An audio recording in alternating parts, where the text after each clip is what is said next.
cansaço, rosto prematuramente envelhecido, excessivamente magra. Assim se apresentava aos nossos olhos Dona Beatriz, a filha do meu amigo Pedro Neves. Tinha 47 anos, mas aparentava muito mais idade. O quarto onde ela repousava era acolhedor. Em tudo transparecia limpeza, reconforto, assistência e carinho. Pedro e eu, visitantes do plano espiritual, tínhamos uma visão bem nítida dos pensamentos dela. Dona Beatriz refletia muito triste, muito preocupada. Demonstrava sincera e nobre resignação diante da morte física que se aproximava. Mas ao mesmo tempo sofria com a inevitável separação do marido e do filho, seus dois grandes amores na terra. Tinha aquela certeza do viajante que atinge o término de espinhosa jornada e nada mais tem a fazer senão sair, mas que não consegue plenamente por sentir-se afetivamente ainda preso à estrada. Em meio a esse conflito de ideias, Dona Beatriz recordava Pedro Neves, o pai, a quem continuava amando tão intensamente quanto nos distantes dias da infância, quando o perdera. Sonhava agora reencontrá-lo na espiritualidade, se possível, o que seria a glória, a recompensa por todo o seu sofrimento. Os pensamentos da enferma não paravam de fluir e produzir imagens que eu analisava atentamente. E por estar tão compenetrado, demorei algum tempo para perceber uma outra presença no quarto. Era um enfermeiro desencarnado, um tipo muito sério, muito sisudo. Então, Pedro Neves nos apresentou. André, eu quero te apresentar o Amaro, um ótimo e dedicado enfermeiro. Muito prazer, Amaro. André Luiz. Prazer em conhecê-lo, André. O André é médico, um dos meus grandes amigos, e vai nos ajudar na nossa tarefa. Por falar nisso, o irmão Félix veio hoje, Amaro? Veio sim. Ele vem todos os dias. Eu não sei se você conhece o irmão Félix, André. Ele é superintendente de uma importante casa socorrista ligada ao Ministério da Regeneração em nosso lar. Acho que não pessoalmente ainda, mas a fama do irmão Félix é imensa. É muito conhecido pela bondade e paciência, como sendo um apóstolo da abnegação e do bom senso. Dona Beatriz sente dores muito fortes. Eu vou aplicar uns passes para ajudá-la a superar a crise. Papai. Quanta falta o senhor me faz. Não importa quanto tempo tenha passado. Cresci, envelheci, mas nunca deixei de ser a menininha que sem nem ter aprendido a andar direito, corria, tropeçando e rindo para ganhar seu abraço. Como esquecer as cantigas de ninar que o senhor cantava à cabeceira do meu berço, para que eu dormisse e sonhasse com os anjinhos. Por que de repente tudo acabou? Por que o senhor foi embora? Papai. Mais uma vez eu estou correndo em direção ao seu abraço. Não sorrindo como naquele tempo, mas chorando por não ver o senhor lá diante com os braços abertos. E continuo tropeçando. Não por ter acabado de aprender a andar, mas por ter desaprendido a andar. Minha filha, minha querida filhinha, eu estou aqui a seu lado. Nada mudou, minha querida. Nada mudou. Nada mudou. Pedro, meu amigo, é difícil, eu sei, mas procure ter coragem. Não fique assim tão triste. Faça aquilo que você sabe fazer tão bem. Abençoe sua filha. Ore por ela. Peça o amparo da bondade divina. Como é poderoso o amor. Veja a energia que o Sr. Pedro transmite de si próprio para o corpo doente da filha. Aqueles filetes de luz azulada estão recompondo as forças de Dona Beatriz. E ela agora vai poder repousar tranquila. Eu estava muito emocionado e notei que realmente Dona Beatriz mostrava uma espécie de torpor. Nesse momento entrou cautelosamente no quarto uma jovem encarnada, aparentando uns 20 anos.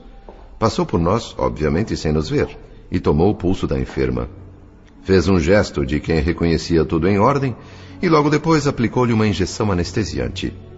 Dona Beatriz, que já estava com os seus centros nervosos insensibilizados pelo passe magnético anterior, não esboçou a mínima reação e continuou a repousar, mas sem dormir.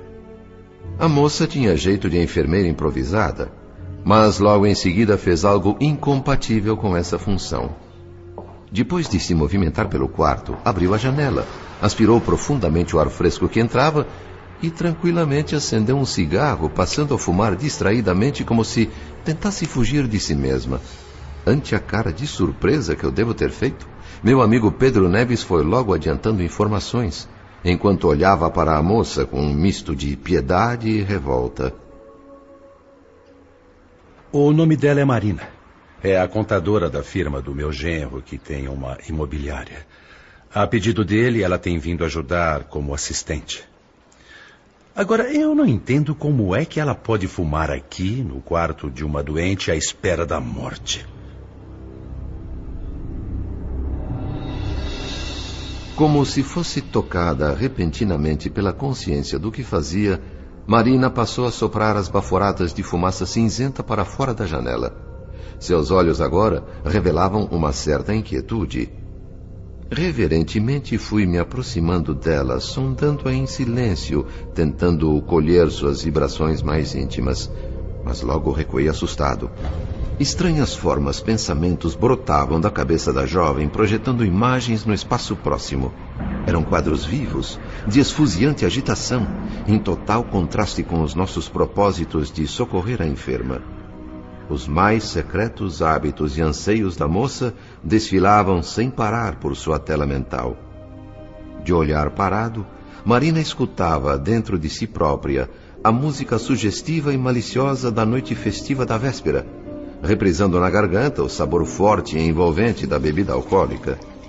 O brilho da aura mostrava-se afetado por imagens imprecisas que explodiam como relâmpagos no turbilhão de névoa fumarenta do cigarro. Apesar de ser pouco mais que uma menina crescida, a jovem apresentava algumas telas mentais bastante complexas. Recordando o fato de que a medicina no futuro, para atender com eficácia ao doente, deverá investigar minuciosamente a feição espiritual de todas as peças humanas que o compõem, iniciei respeitoso a anamnese psicológica, o exame profundo, tanto quanto possível, do comportamento de Marina. Trazido pelas circunstâncias a colaborar na solução de um processo assistencial sem qualquer intuito menos digno, nada mais me restava senão trabalhar. Repetia-se muitas vezes, logo acima da fronte da moça, criada por sua imaginação, a figura de um homem maduro e também a imagem dela própria, os dois juntos.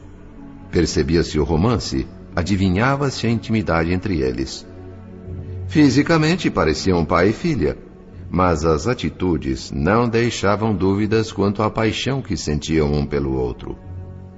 Numa sequência semelhante à de um filme de forte apelo sensual, as cenas tórridas iam surgindo e se sucedendo diante dos meus olhos, sem disfarces nem limites. Como cenário, as deslumbrantes paisagens de Copacabana ao Leblon. Os ninhos de amor é que variavam. Às vezes era o automóvel de luxo, outras a areia morna da praia, ou ainda a relva macia sob um arvoredo tranquilo, sem esquecer os hotéis suspeitos e inúmeros outros abrigos clandestinos que a imaginação do casal pudesse criar, sempre extasiados, permanentemente ébrios de prazer.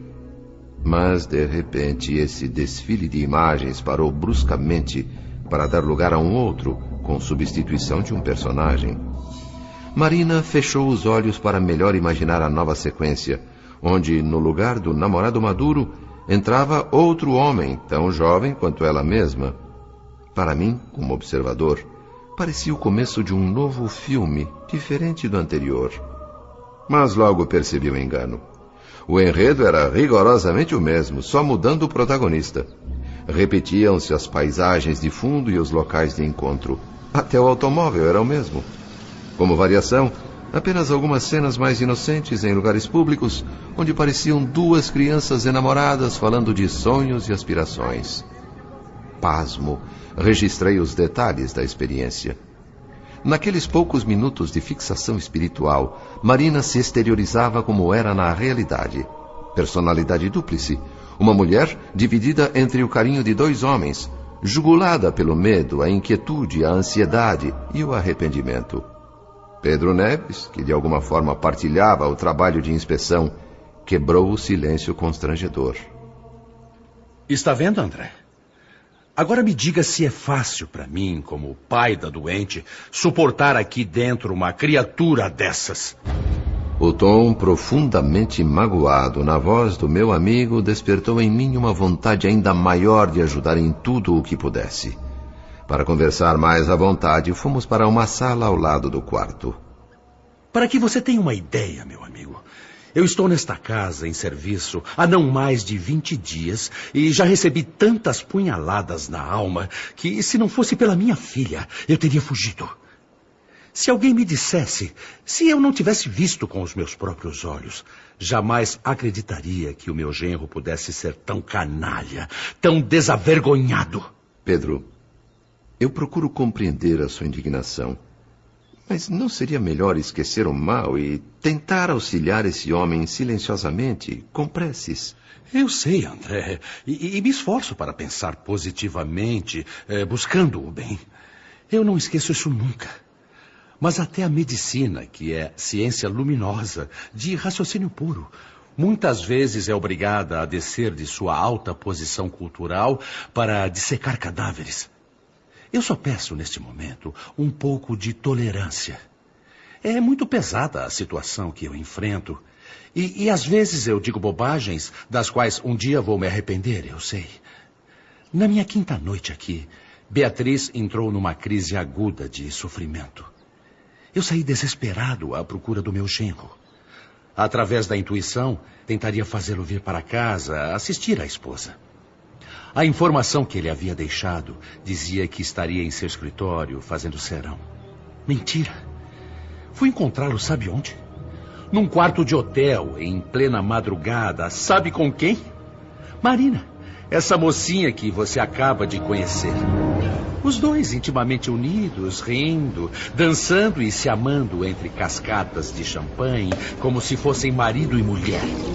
Música lasciva, baixa iluminação e diversas entidades invisíveis a eles, perturbadas e perturbadoras, dançando coladas aos corpos do casal, enquanto outras sugavam os restos de bebida nas taças. Vampiros debochados e mulheres seminuas, em promiscuidade explícita, imitavam as figuras dos quadros obscenos que pendiam das paredes. Nada mais repugnante do que aquele bando de desencarnados aproveitadores naquele festim nojento. E no meio deles, perfeitamente sintonizados com as trevas, o homem a quem eu chamo de genro e a jovem que assiste e ao mesmo tempo trai a minha filha. Pode imaginar a minha revolta naquela hora? O desespero tomou conta de mim.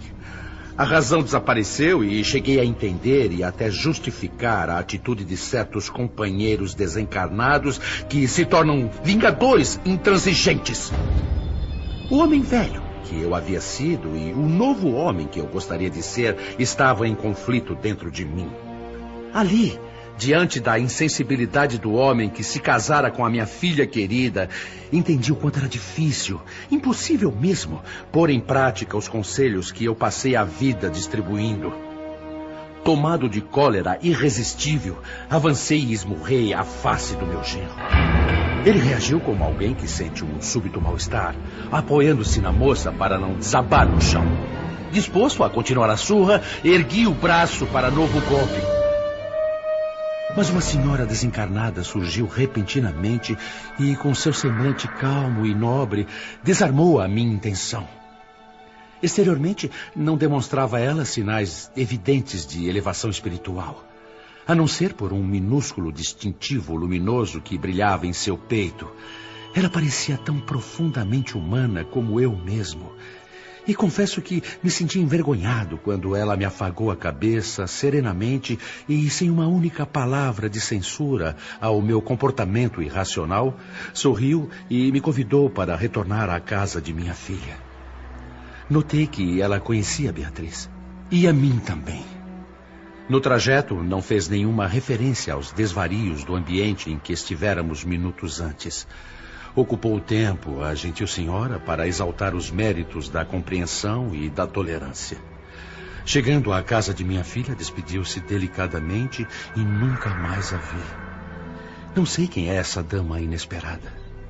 Bem, talvez eu esteja supervalorizando os meus problemas. Não, meu amigo.